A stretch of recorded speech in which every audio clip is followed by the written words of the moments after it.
Israel diduga tak berencana menunda serangan ke Rafah di tengah perundingan gencatan senjata dengan Hamas. Pasukan perlawanan Palestina itu pun mengancam menghentikan negosiasi pertukaran tahanan jika Rafah tetap diserang. Dikutip dari Al-Mayadin, informasi ini disampaikan oleh perlawanan Palestina pada Senin 6 Mei 2024.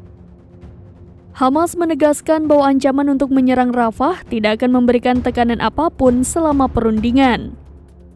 Kegagalan kesepakatan dinilai sebagai sikap keras Kepala Perdana Menteri Israel Benjamin Netanyahu.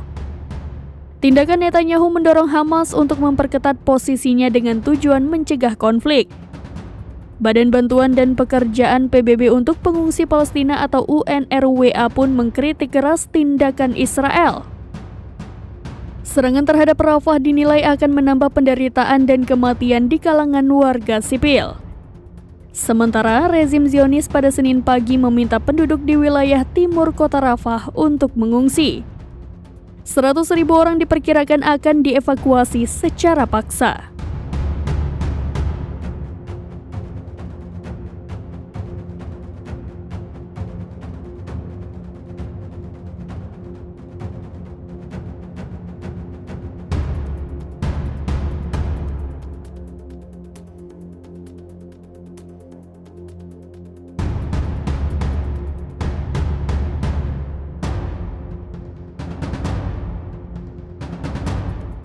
Download Tribun X sekarang, menghadirkan lokal menjadi Indonesia.